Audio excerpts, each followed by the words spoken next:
அன்புக்குரியவர்களே, இன்றைக்கு இறையாட்சியை பற்றிய செய்தியை நாம் பார்க்க போகின்றோம்.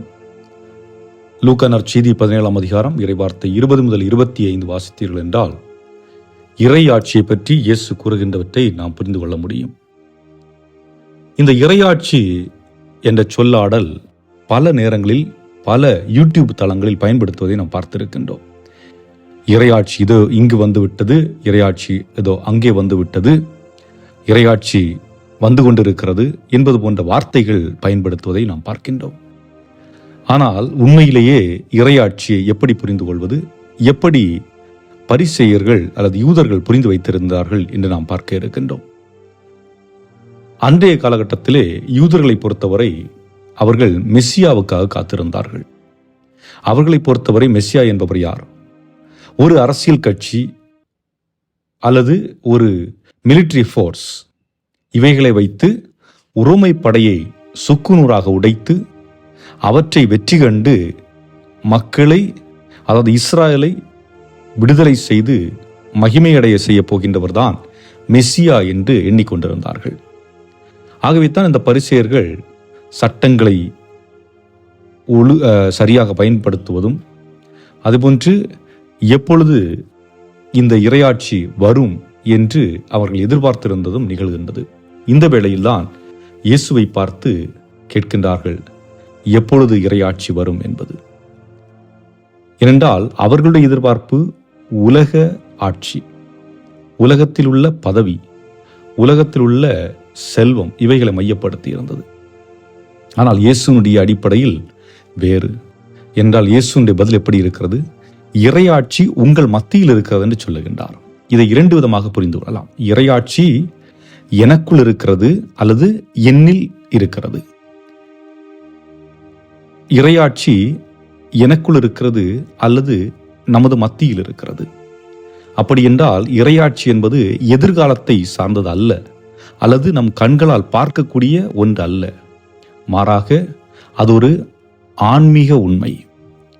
இப்பொழுதே இந்த இடத்தில் அந்த இறையாட்சி நிலை கொண்டு இருக்கிறது. இப்பொழுது நீங்கள் இருக்கிறீர்கள் என்றால், இந்த இறை வார்த்தையை கேட்டுக்கொண்டிருக்கிறீர்கள் என்றால், இறையாட்சி உங்களுடைய இடத்தில், உங்களுடைய உள்ளத்திலே இறங்கி இருக்கிறது.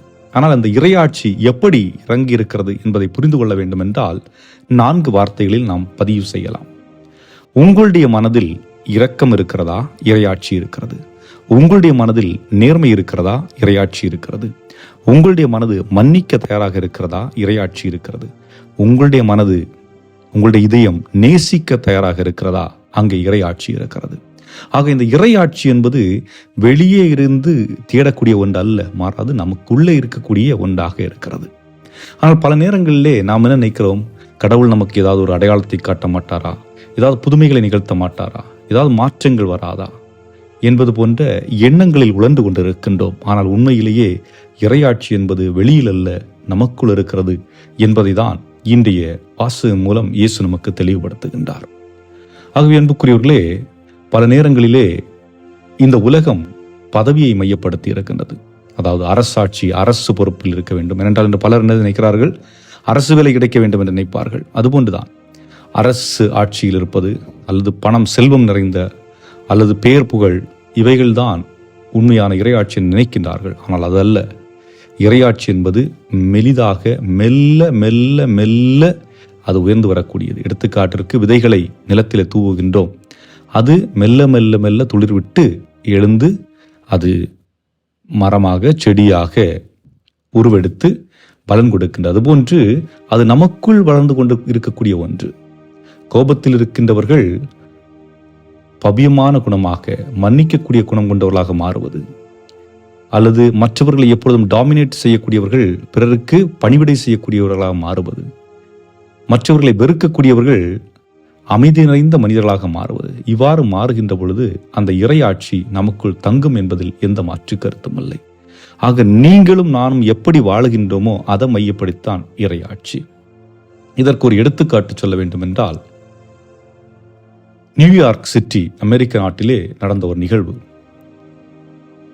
பல ஆண்டுகளுக்கு முன்பாக அர்லேன் என்ற ஒரு பெண்மணி ஒரு டாக்ஸியை பிடித்து அந்த டாக்ஸியில் பயணம் செய்கின்றார். அப்பொழுது அவருடைய கையில் இருந்த அந்த பையில், பர்ஸில் அவளுடைய திருமண மோதிரத்தை, அது டைமண்ட் ரிங், கழட்டி வைத்திருக்கின்றார். அது $1 மில்லியன் மதிப்பு மிக்கது. ஆனால் அவள் இறங்க வேண்டிய இடம் வந்தவுடனே இறங்கி செல்லுகின்றாள். அந்த பர்ஸை மறந்து விடுகின்றாள். சில மணி நேரங்கள் கழித்து அவளுக்கு நினைவுக்கு வருகிறது, ஆகா, என்னுடைய பர்ஸை அதில் மறைத்து விட்டேனே, அதில் பல லட்சம் மதிப்புள்ள நகை மட்டுமல்ல, அது என்னுடைய திருமண அடையாளம் என்று அவள் எண்ணிக்கொண்டிருக்கின்றாள். ஆகவே அந்த எண்ணத்திலே அவள் அந்த டாக்ஸி கம்பெனியை கூப்பிடுகின்றாள், போலீஸுக்கு இன்ஃபார்ம் செய்கின்றாள், ஜெபிக்கின்றாள், பதட்டத்தில் ஜெபிக்கின்றாள்.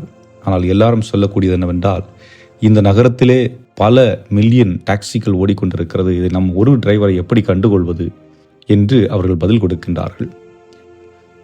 இன்னொரு புறத்திலே அந்த டிரைவர், அவருடைய பெயர் விக்டர், அவர் அந்த நாள் பணியை முடித்துவிட்டு மாலையிலே அந்த தன்னுடைய வாகனத்தை சுத்தம் செய்கின்ற பொழுது அந்த பர்ஸை கண்டுகொள்ளுகின்றார்.